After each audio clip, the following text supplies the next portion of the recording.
So in today's video, we're going to take a look at the free-to-play Shanks and seeing if he's any good and where would I rank him at. Alright, and before we begin, I would like to say for future videos from now on, as long as I have the character at 5-star or better, whenever I'm doing an analysis video, I'll make sure I put a league battle in there as well so you can see how well they play in league battle mode. Alright, without further ado, let's jump right into the analysis. So for a 4-star character, Shanks has very bad stats. His max HP is 5,625, max attack stat is 1156, and max defense is 1407. For a character that you get a level 100 after 60 days, those are very bad stats, man. Especially his attack. Below 1200, like what? And you're a defender, should at least have like balanced stats in both defense and offense to be a good defender. Your defense can't be too much greater than your offense because you do want to be dealing damage in order to defend the treasure. I feel like they really did this Shanks dirty. Then his skill 1 called Get Out of Here, and it's a mid-range area attack with a knockback effect and nullifies stagger for a set period of time. This is very good because as a defender you do want to get the opponents out of your treasure area, and while you're doing this move, the first hits of a combo will not cancel you out of doing the move. Then his second skill, Nobody Hurts a Friend of Mine, close range area attack with a knockback effect and also nullifies stagger for a set period of time. I would say this one's decent because the close range thing, you have to be very close to the opponent, and if they dodge it, it's useless. So the best time to use it is attack them first, bait out your dodge, and then use the move. But easier said than done, right? And his trait 1, when in the area around your captured treasure, reduce damage received by 30%. That's a very good trait. And when your strength is more than 70%, boost the cooldown reduction speed of dodge by 50%. That's also decent. And when your team has less treasure secured, boost the cooldown reduction speed of skill 1 by 50%. And when your strength is less than 30%, boost the cooldown reduction speed of skill 2 by 50%. So for a defender, whenever they have a trait that boosts their skills cooldown time, I consider that to be very good because whenever they have skills that do knockback effect, it's always best to spam those moves, especially when you have many opponents in your treasure area. You use those moves, knock the opponent at treasure area, and then start refilling your treasure gauge. That's perfect, man. His normal attacks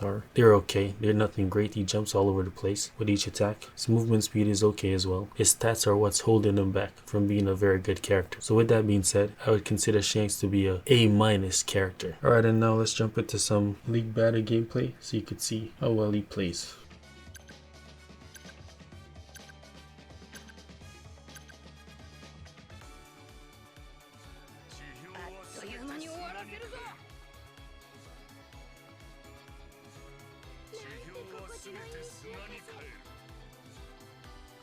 Yo, just by using Shanks, I've lost so much matches. It's just really hard to play with this character because his stats, they really hold him back, and most of the opponents, they're out here one-shotting me.